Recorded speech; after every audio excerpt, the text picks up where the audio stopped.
County Board of Elections and Registration will now come to order. Mr. Preston, would you lead us in prayer, and I'll lead in the pledge. Dear Heavenly Father, we just thank you for this time together, Lord, to be a service to you. And Lord, I just pray that our spirit of unity will remain, and as we discuss the business of the elections, and just be with us as a nation, be with us as a state, as local community, and guide us in the decisions that are made. In Christ's name I pray. Amen. Amen. I pledge allegiance to the flag of the United States of America and to the republic for which it stands, one nation under God, indivisible, with liberty and justice for all.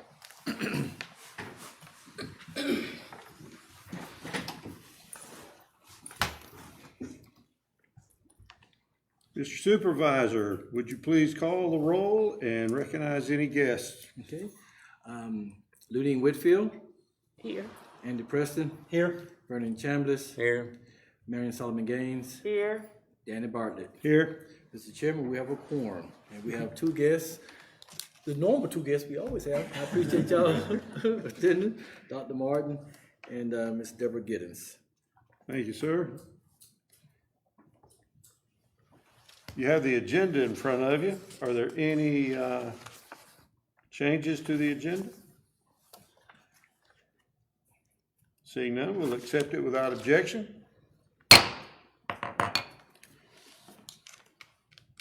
Okay, Mr. Supervisor, you have your color-coded election grid? Yes, sir. Our organizational session, I just wanted to talk about the voting processes and the basically a flow chart. What you have in front of you is and I apologize, I know it's in color, and Mr. Chairman is colorblind, but I have the lines in color to give you a better idea of where it flows. But I don't want to go into great detail because this is very, I don't know what the word is, convoluted. It's all over the place. Not convoluted. It's busy. It's busy. It's a very busy flow chart. And only you need to know how it works. Yes, but I want to let you know there is a flow of what we do. Mm-hmm. You know, it starts with LNA getting the package, how we test the equipment, how the equipment goes into early voting, and how the results from early voting goes to the last day. Then we move to election day. So this flow chart is very educational. We're gonna put it on our website. You know, so people can see there's a flow to absentee by mail ballots, and then you have the early voting AIP, election day, how the Ware County election office staff flows through our election processes, and then final how we tie all that in with the technical, the IT, the equipment part of it, and how we end up with the results at on election night. So. This came from another county. I just kind of like tweaked it for Ware County. When I saw it, just was like, wow, this is great. Whoever put this together understands flow charts because they did an awesome job. So I will do it in another format so you can better understand it without seeing all the color lines, the reds and the blues. But I just wanted to share this with you so you can have a chance to look at it. But if you understand flow charts, it's easy to understand, really. So I wanted to just share this with you, Mr. Chairman. That's our quick organizational session. Do we have any public comments, Mr. Supervisor? I'm short of staff. I don't know if Ms. Deborah or Dr. Martin signed up to. Okay, we have no public comments. Okay, board, you received the minutes through email. Hope you've had time to read them. Are there any changes or corrections that need to be made? I move it be approved. Seeing none, we'll accept without objection. Okay. And that is for the September 9th monthly meeting and the special called meeting. Okay. Any objections? All right. We have no public hearing, no unfinished business, new business. You have in front of you a facility use agreement with the Ware County Board of Education This is just an agreement for us to use school board property during the election on November the 4th. Are there any questions?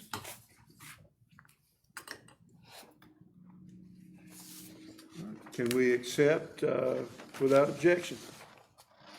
No objection, accepted.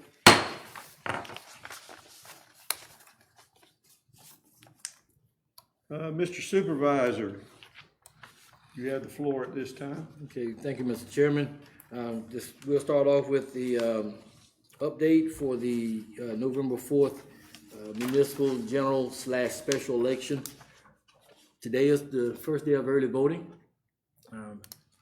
Board member Preston, he was number 11 at 9:30. And so, actually, I'm surprised that we had 11 so far, so that's not bad. 14? Okay, when Ms. Deborah left, it was 14, so we're growing by the minute. We're mailing out 34 absentee ballots today, which is a lot less than what I anticipated, but that's 34 ballots that will be going out today. Today is the first day for absentee ballots to be mailed. Absentee ballots must be back in the office by November 4th at 7 p.m. So anyone who's listening, if you get your absentee ballot, need to be in by November 4th. The last day to apply to receive an absentee ballot is the 24th of October, 5 p.m. So if anyone wants to get an absentee ballot, they must turn in the application by the 24th of October. And again, November 4th is the deadline to receive the absentee ballot. So far, things are going well. We had a little scare only because we were waiting to get the results from the court hearing. So as of this time last week, I was a little nervous because I thought we may have to redo the whole package and rework everything. And then that would have caused us to have to reprogram all of the equipment and do LNA again.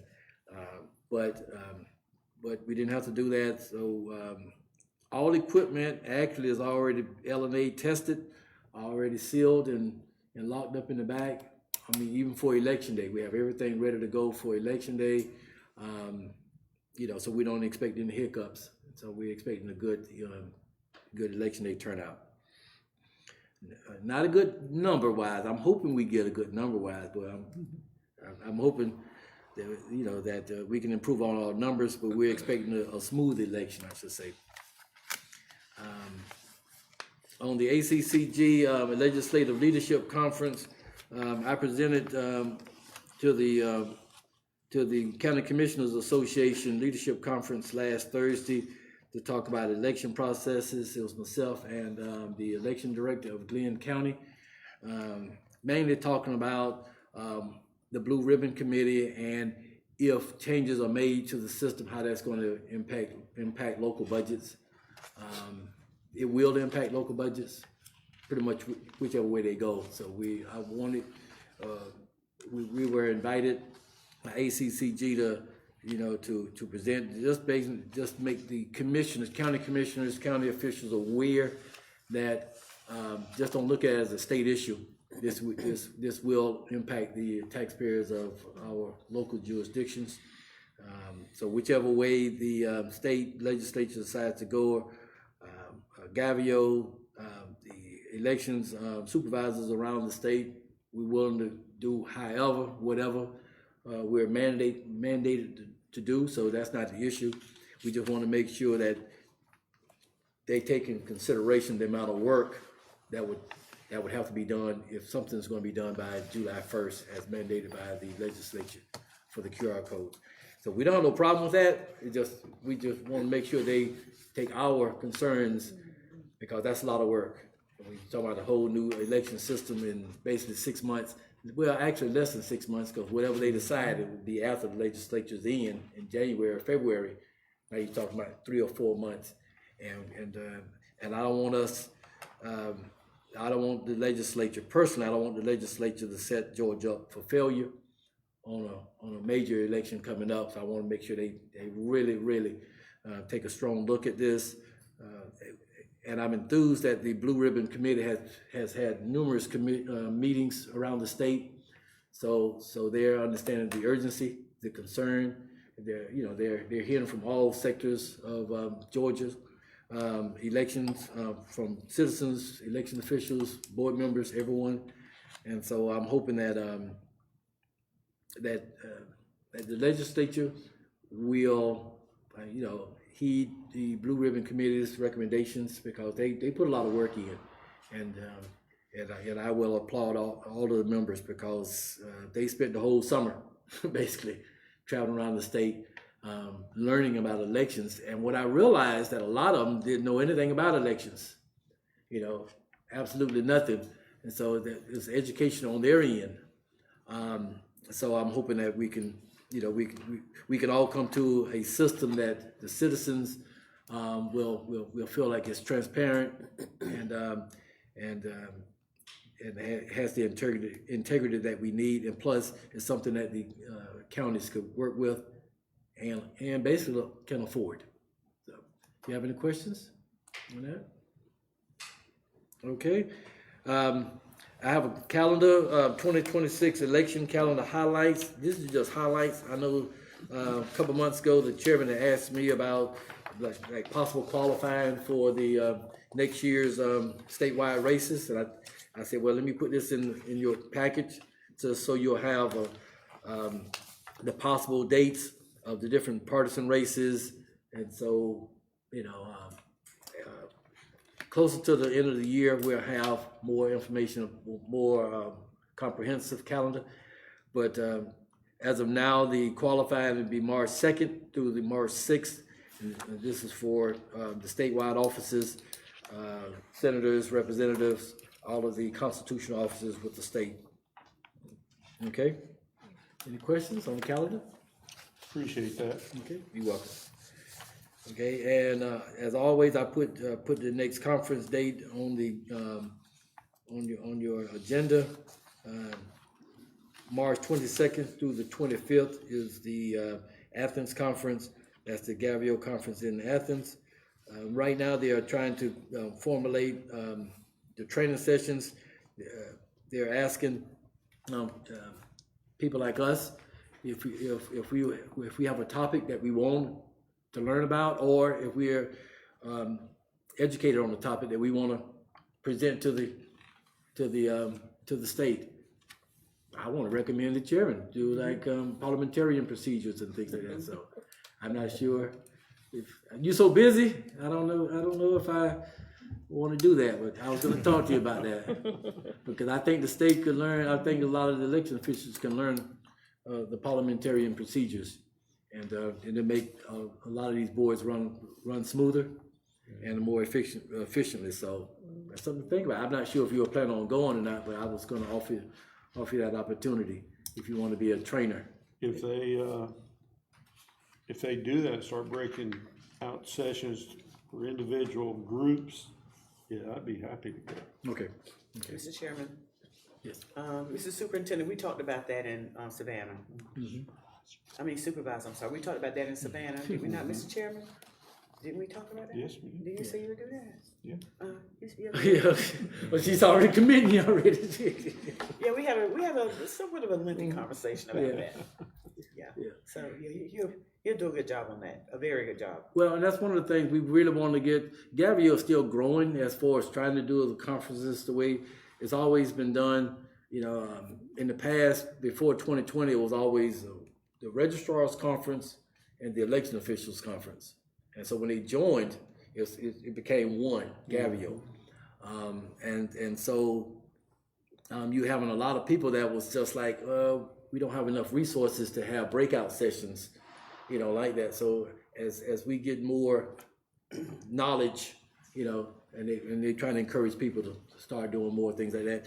And a lot of people saying, we need more board training, we need more specific classes, because y'all don't need to worry about how Laurie is working on Jarvis. Y'all didn't need to know how Jarvis works, but y'all can learn the nuts and bolts of election codes and things like that, which y'all deal with all the time. So so that's one of the things that we're looking at. We're growing, and it's getting better. It's getting better. Last conference was a really, really, really good conference. and so I'm looking forward to being more active with Gavio.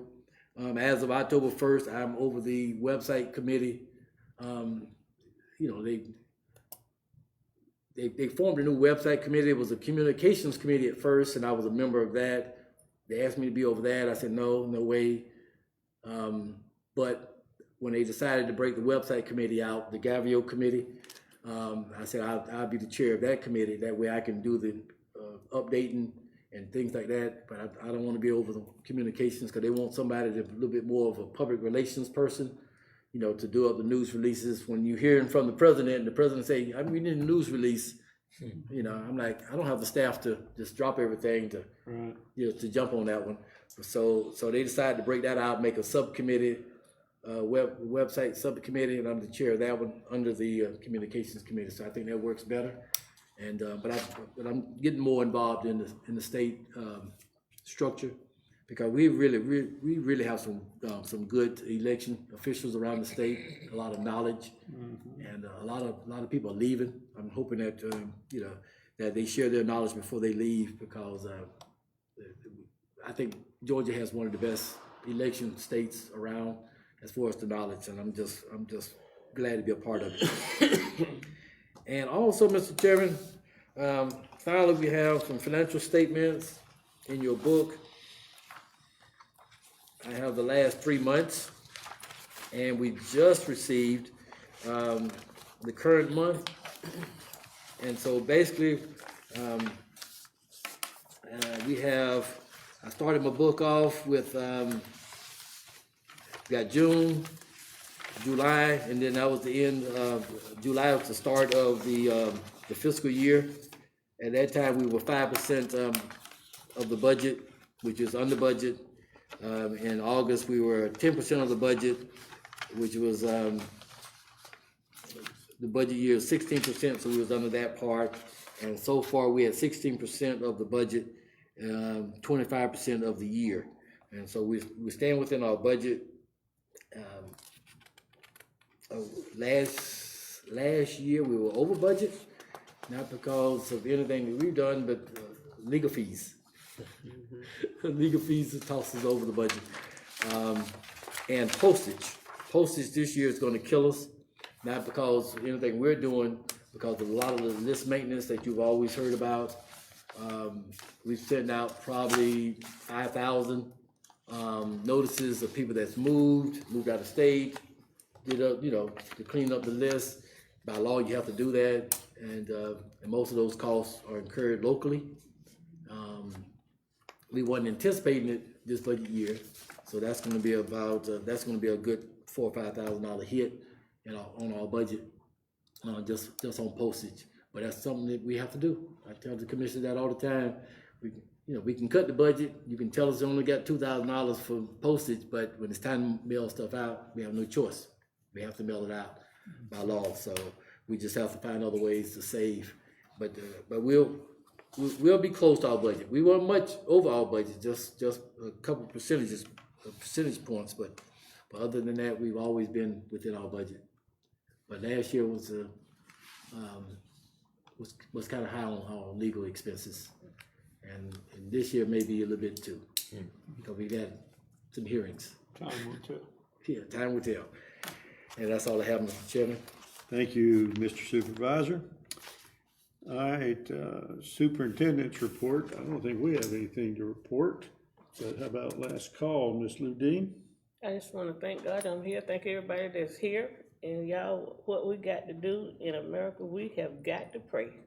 Amen. Mr. Chambers? I agree with that. Ms. Marion? Thank you, Mr. Chairman.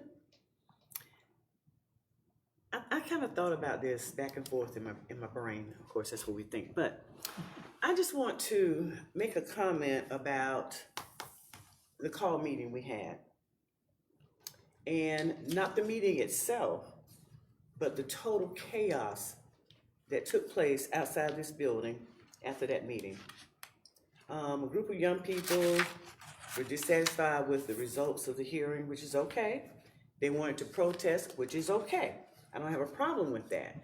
The problem I had was the way in which the protest, if you want to call it that, took place. There was a lot of negative, I'm just gonna put it out. I'm just gonna say it like it was.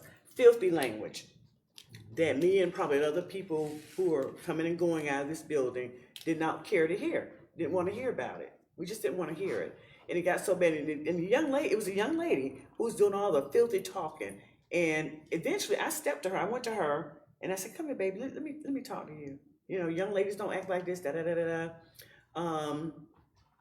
was a commissioner or former commissioner, I'm not sure, city council, one from Douglas, Georgia was here, and there was another one from Albany. And so we've got these people coming in, which is fine, didn't have a problem with that, I really didn't. But they're Facebook living, you know, they're filming and they're live doing it. And I just did not appreciate the way in which that happened. What was really disturbing for me was the way they followed you to your car. And you kept saying, I just want to get to my, Mrs. Chairman, I just want to get to my car, I just want to get to my car. And I'm thinking, y'all better leave that man alone. He's trying to get to his car. You don't know what he's got in that car. But it's really disturbing. That was my thing. Like, who does that? You know? I mean, who just so out of control. There's a young man there, I'm gonna call his name Mr. Evans Primus, who's doing all the filming and just totally had everything wrong. Didn't understand the process. And while I'm talking with this young lady, Miss Bennett did come up and she was upset, which I understand that. You're upset with it, but I reminded her you do have another option. You can go another step, you know, through the Superior Court. But it was horrible. One thing that I thought about, and that is that they knew what they were doing here was wrong. Because from my understanding, y'all correct me if I'm wrong, because I wasn't there, when it went to Superior Court, those annexes did not happen. Am I right? They knew exactly what they were doing, even though we had deputies here and all of that, but when it got outside, it was horrible. And it was an embarrassment for me, you know, for our city, for our community, that we had that type of activity going on out there. Mr. Primus made the statement that I was upset with him because he didn't recommend me to be on this board when he was president of the Democratic Party. He was never, ever, that's the part I want to correct too. He was never, ever president of the Democratic Party. That didn't happen. So in other words, he doesn't even understand what the process is now for board members, or that the process or the procedures have changed.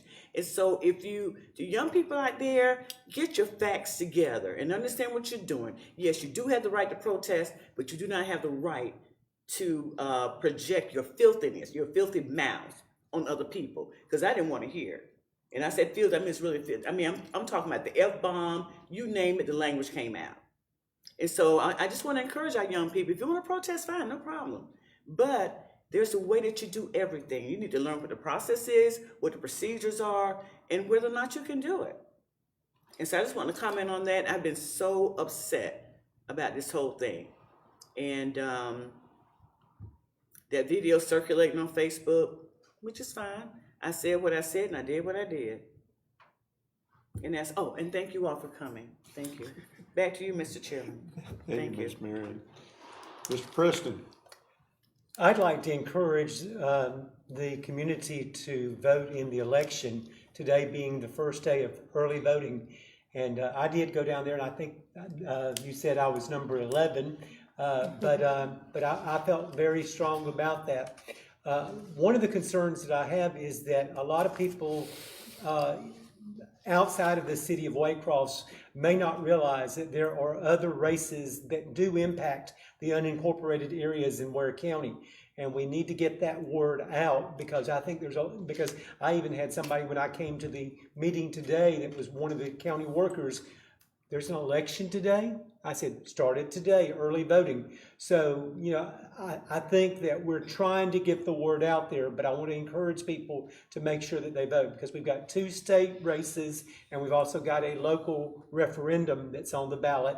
And so I encourage people to take the opportunity to either early vote or vote on November 4th, I believe it is. Thank you. Ms. Marion? Thank you, Mr. Chairman. I just wanted to explain, because you just mentioned, Mr. Andy mentioned the referendum, and, excuse me, that referendum is for what's called floating local option sales tax. And what that would do, I've been getting a lot of calls, what is that, what is that? It basically, it's gonna assist with our taxes, okay? I think that's about all. I can't tell you how to vote on that, but I do wanna explain to people that it's in my opinion, a tax that we can all use. Thank you, Mr. Chairman. Back to you for the last time. Thank you. As far as the floss is concerned, that's a floating local option sales tax, and specifically, it's to give property tax relief. So that penny sales tax is gonna go to giving you property tax relief. So I won't tell you how to vote, but I know how I'm voting. And me too. Me too. And as far as what Miss Marion was saying about what happened outside, when I found out that I was talking with unreasonable people, that's when I wanted to extricate myself from the situation, and I just went and got in my car and left.